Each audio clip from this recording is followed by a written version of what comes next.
I'm gonna show you some special stuff in what used to be my garage and now turned a nice apartment for my son. So let's check it out while he's not here.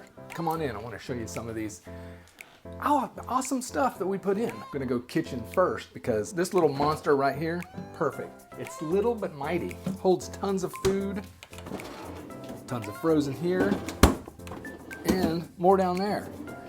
Go down this way. This is tiny too. It's 24 inches, but perfect for the space. Plenty of room to do your cooking.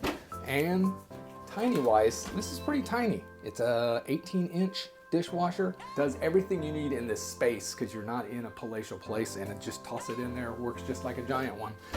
Sink's perfect. We had a push button disposal here. And this is hidden behind us in between the studs. What we did was we left this open, put a back on it, and are using it as a pantry that doesn't stick out and have tons of space used up, but it's used up for food right there. We also, when we designed it, we designed this to be here as the pantry also.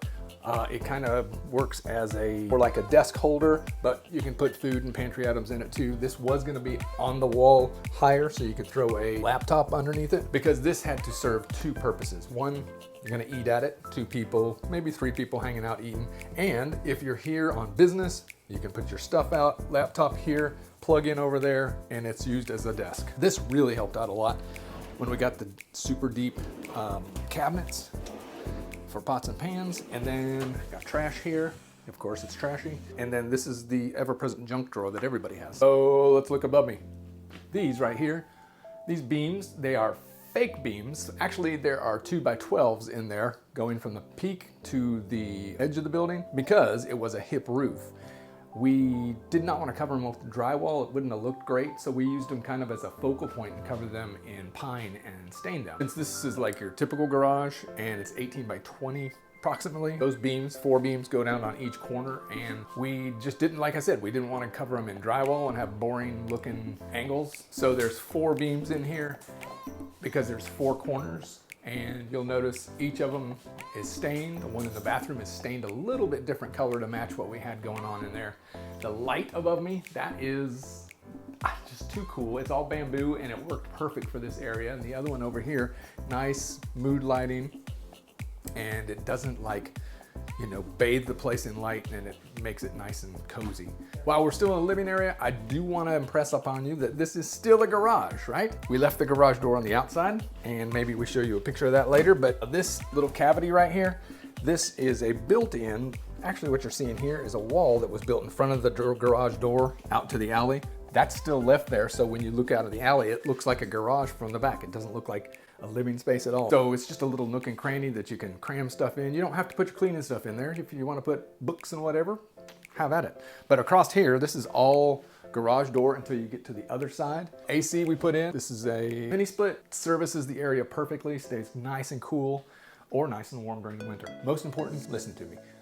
It's a small space, but we wanted to put the mini split in, and you still want air circulation and everything. Right over my shoulder, we left this open so the air could circulate over there to the bedroom and also around the corner to the bathroom. We didn't want to put a solid wall here, so we have an antique, actually it's an antique door turned sideways. It's leaded glass. You can see the little imperfections in it. That's the lead. It just kind of lended a really, lofty feel to it. As you can see, you can't see it perfectly through it. And it's not like it's a privacy thing anyway, because it's an open space, bedroom, living room. But the bedroom's big enough to throw a double bed in here, which is not huge. It's not a king, but it's perfect for, staying overnight and, just plopping your stuff down. But you'll notice also the arch here and the books we have above it.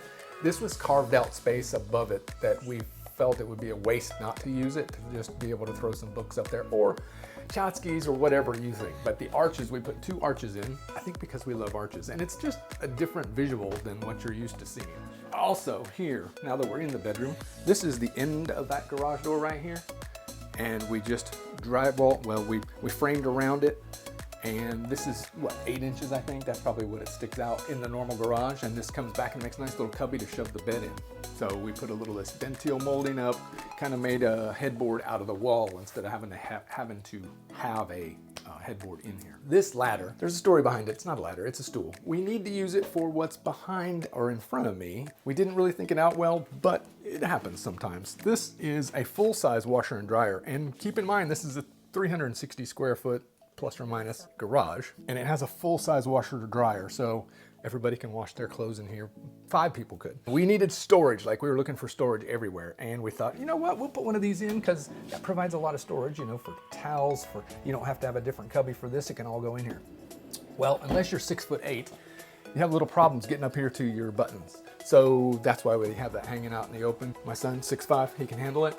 My son-in-law, 6'5", he can handle it. So when we were building this and measuring things out, we built this specifically to hold the width of this washer dryer and also this particular IKEA closet. It's very short and sweet. It holds just what you need if you're staying here for overnight or a month or whatever. It's perfect, you know, it has the drawers and everything, has shoe storage.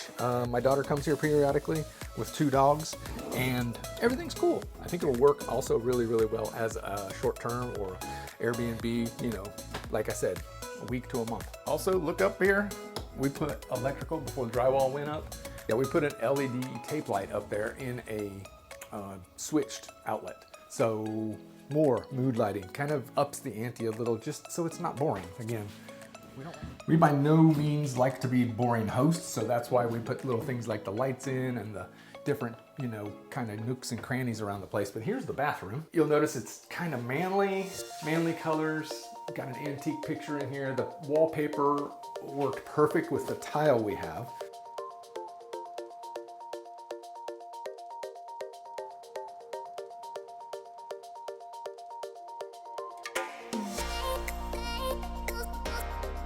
With the lights on, you can really tell the detail in the tile. It's green, it's called a Chloe tile, and you'll notice the beam on the ceiling is stained in green too, so we're kind of have a green theme going on here.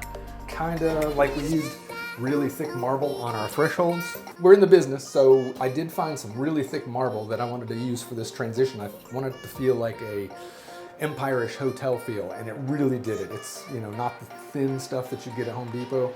It worked out perfect. I think I'm gonna use it other places, but it turned out nice. You'll notice we used a mix of 2 metals, like a black and gold.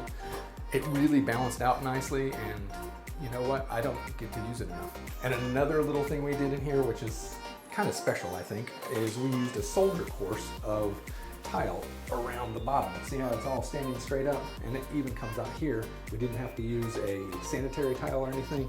It just stands up straight, and we put a small piece of Schluter on the top where the wallpaper met. And over here, we snuck this in. I know I've had comments in the past that nobody uses those anymore. Well, there's an ironing board for the traveler that comes in here and packs all this crap. It's here if anybody wants to use it. And then, like I said, we're trying to trap a lot of space in between the studs and stuff. This happened to be a 2x6 wall. That 2x6 wall was deep enough that we could custom build this medicine cabinet, which is much larger than one we could buy. Plus, it kind of went with the whole, you know, look. It's staying the same color as that wood up there. We're just really trying to tie everything in. Another thing that's special about this bathroom we're in, I'm gonna step up right now. I'm stepping up into the bathroom. I'll show you why. Down below us, right here, this is a 7 1/4 inch step up. So what we used is a 2x8. All our plumbing is under here. We did not want to dig into our concrete. We didn't want to go through the rigmarole of having to do that, re-pour the concrete flat and everything. I really like the step up, and everybody has really had a real positive thing about how it looks, and we like it too, because it kind of just separates it from the rest of the garage, the old garage. So I've talked about everything around me, above me, you know. I've not talked about what's below us. This is an LVL floor, and it's kind of a rather high dollar floor only because of the thickness. It's super thick, and also the underlayment below it is super thick too. There's no movement. It doesn't feel, it feels actually like I'm walking on a wood floor in here, and it's not hollow sounding or anything.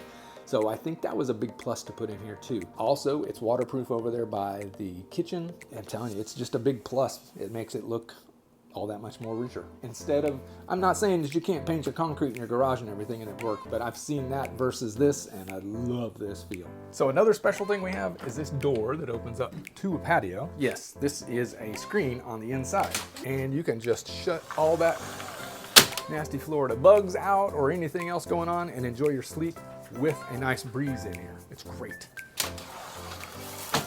You can let your dog out. Actually, I'm really happy that you were on the tour, and I hope it was enjoyable to see kind of what we did with 370 square feet. If you're thinking about doing this, you can go to our website, herhomereno.com, download the plans for this, or there's a free 5 tips before you start, kind of a checklist of things you might want to get done before you dive into this. See you later.